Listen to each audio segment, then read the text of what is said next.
Bismillah.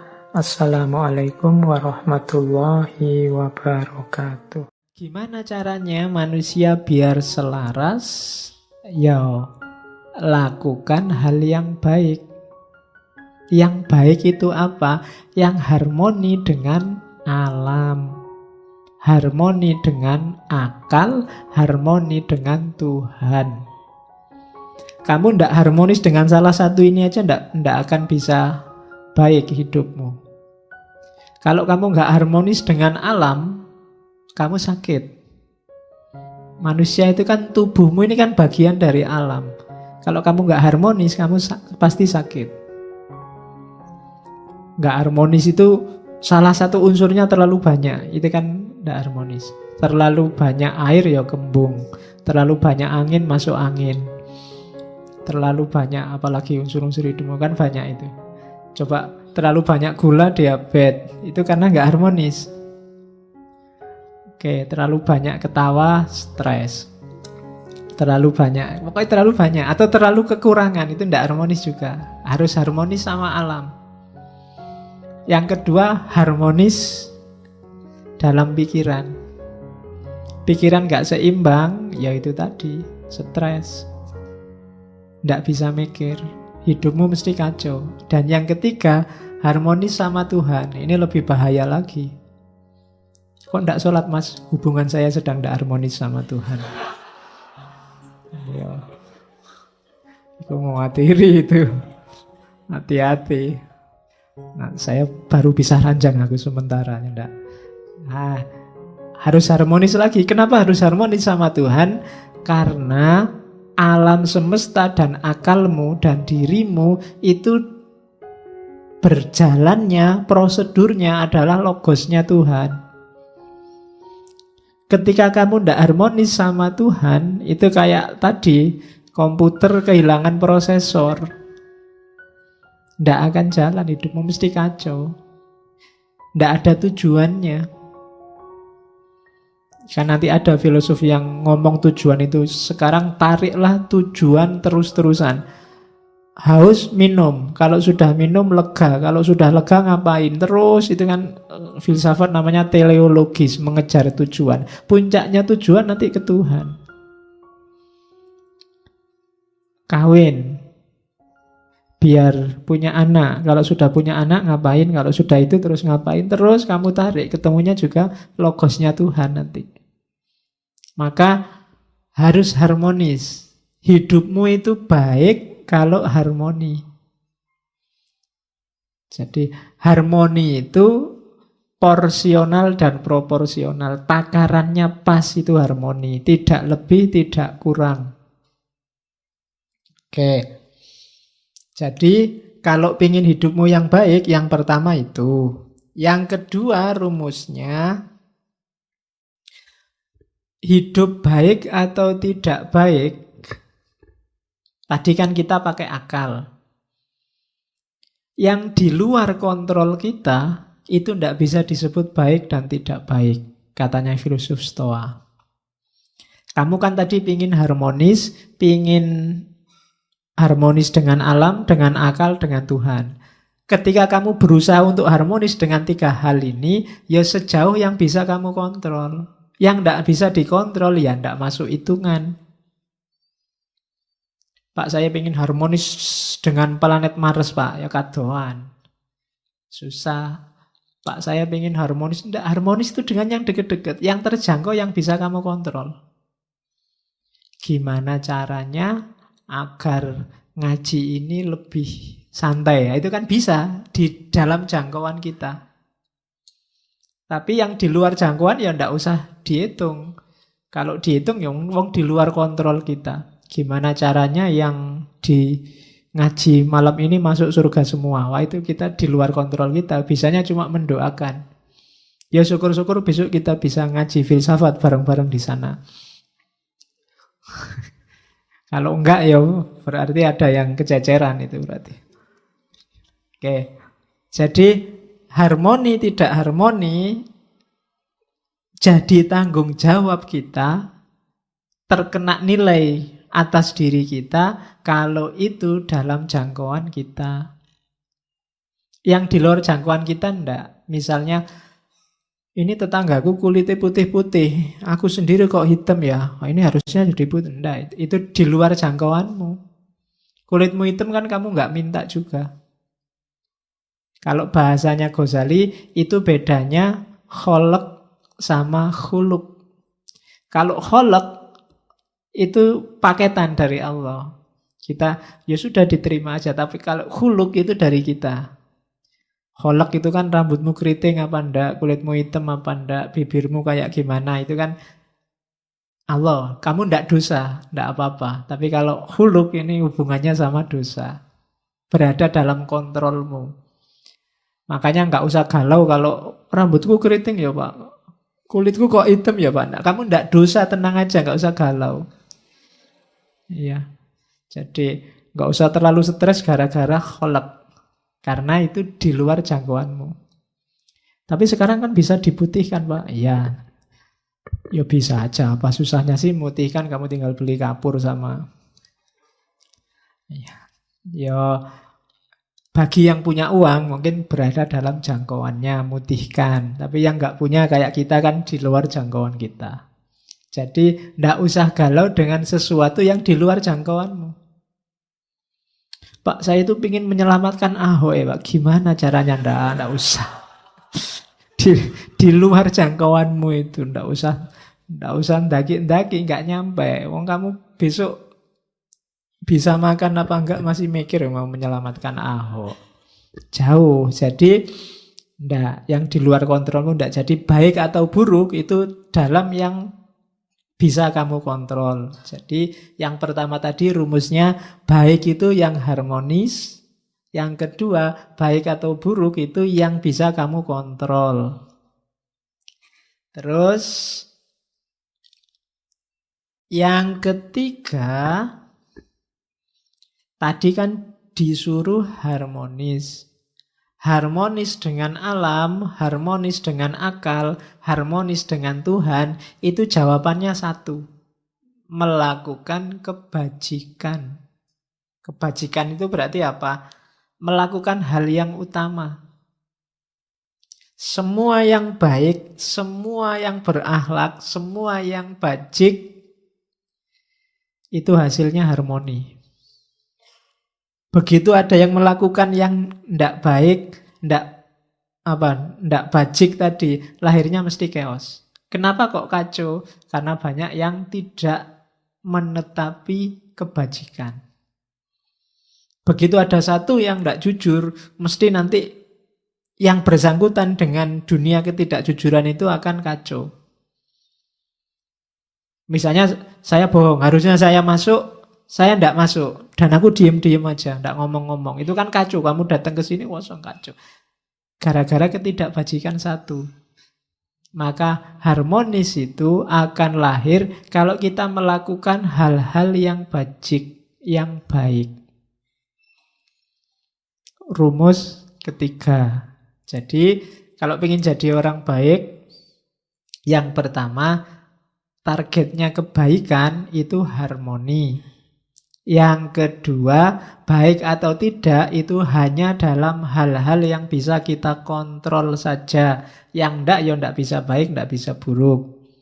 Yang ketiga, harmoni itu akan lahir melalui kebajikan. Enggak mungkin dari hal-hal yang tidak bajik akan lahir harmoni. Dari kecurangan, dari pengkhianatan, dari kebohongan, dari ndak akan. Mesti yang lahir chaos. Kalau sekarang belum, tunggu saja saatnya. Nah, jadi ini katanya Zeno ya. Jadi etikanya Zeno. Kemudian yang keempat, oleh karena itu, akhirnya apa? Harmoni itu akan kembali ke kita lagi. Tadi kan kita mewujudkan harmoni lewat jalur kebajikan. Kalau sudah bajik, akan lahir harmoni dalam jiwa kita. Tenang kita. Jadi rumusnya orang hidup itu katanya Zeno, yang pertama wujudkan harmoni. dalam hal-hal yang bisa kita jangkau. Jalannya adalah melakukan kebaikan.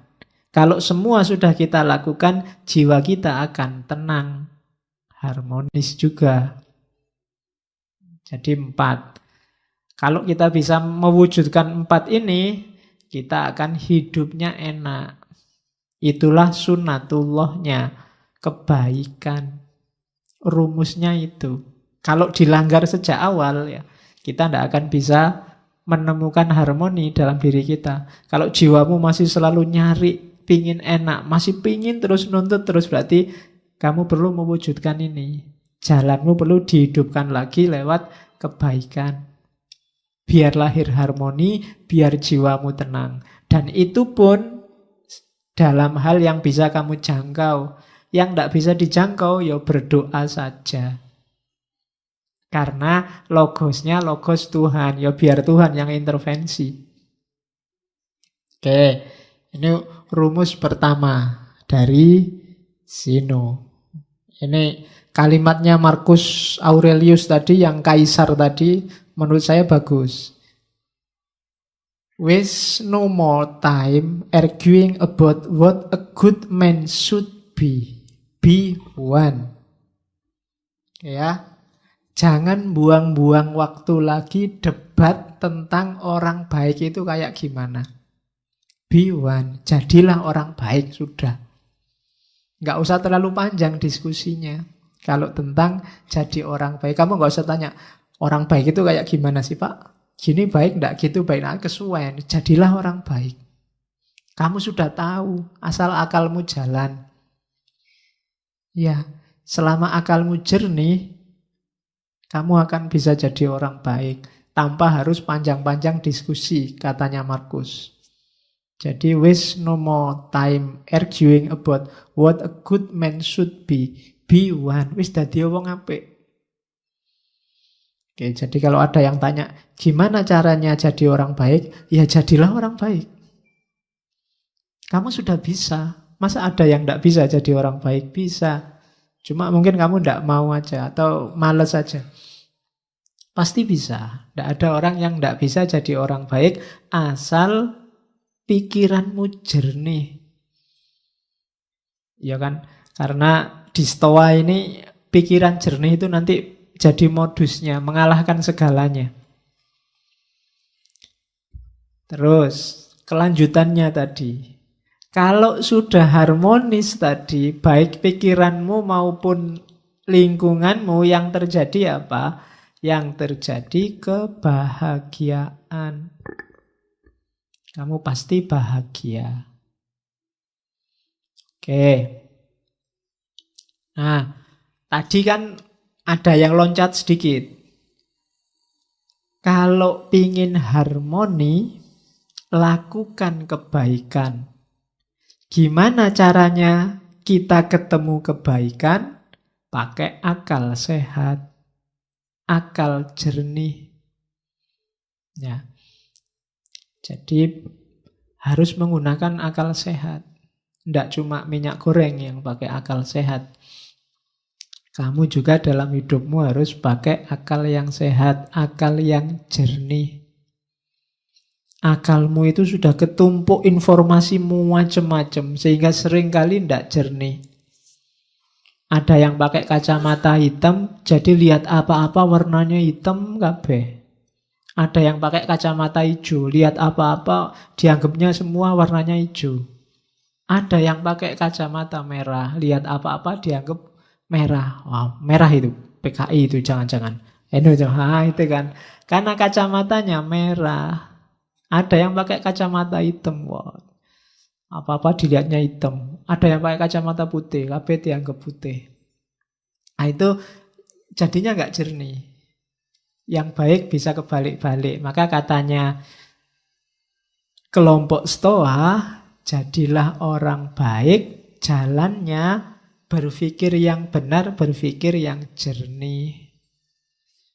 Orang harus mau objektif dalam berpikir. Itu jalannya kamu nemu kebaikan.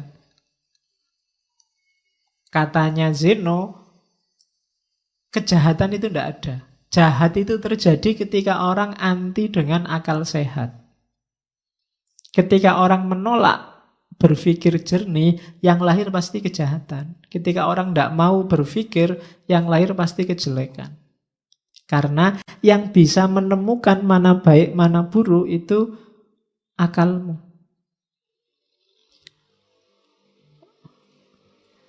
Kenapa kok bukan perasaan, bukan emosi? Kelompok Stoa dikenal agak kritis terhadap emosi, terhadap rasa. Karena emosi sering tidak objektif. Yang baik bisa jelek karena kecenderungan emosi. Atau sebaliknya, yang jelek kelihatan baik karena kecenderungan emosi, rasa. Sejelek apapun mungkin pacarmu, bagi kamu kan paling cantik. Itu rasa. Kalau temenmu objektif, enggak kok, dia enggak cantik, kamu kan marah. Ya enggak ya, dia sementara ini ya paling cantik, kecuali ada yang lain besok. Jadi rasa itu kan cenderung ke yang disukai dan anti dengan yang enggak disukai. Ini enggak jernih, yang bisa jernih akal. Kalau kamu bilang, kamulah satu-satunya yang tercantik di dunia misalnya. Loh, pas kamu ngomong gitu itu, tenane, coba objektif. Ya enggak sih, akal itu. Kalau akal disuruh, ya enggak. Di TV-TV yang lebih cantik ya banyak. Ya kan? Kalau akalmu mau jernih ya ora. Cuma kan, ya itu kan untuk PDKT.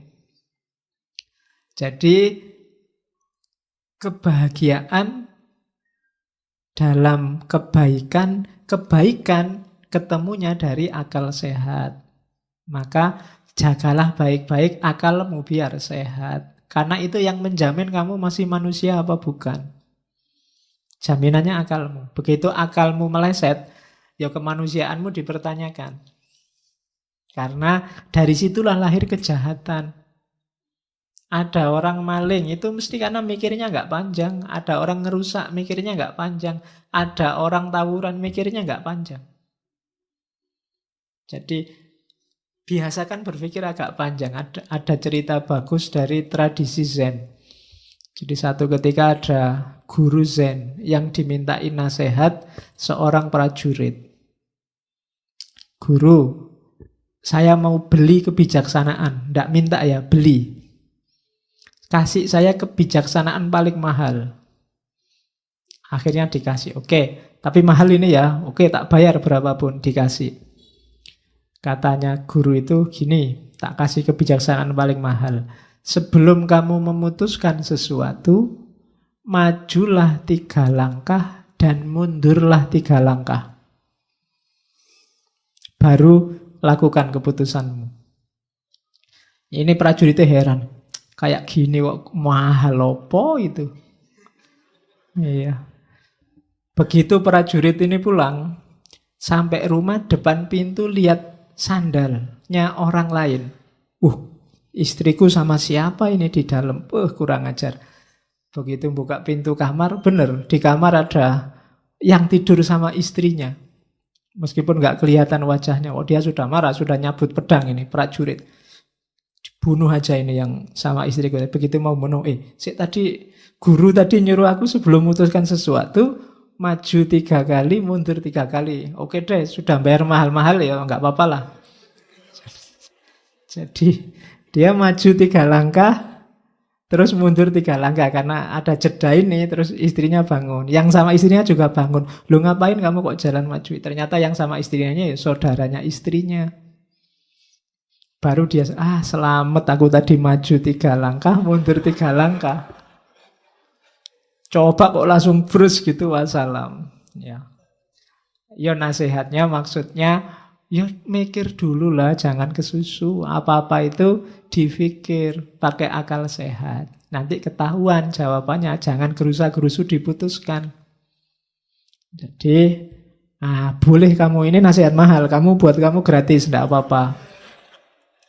Jadi kalau mau apa-apa, maju 3 langkah, mundur 3 langkah.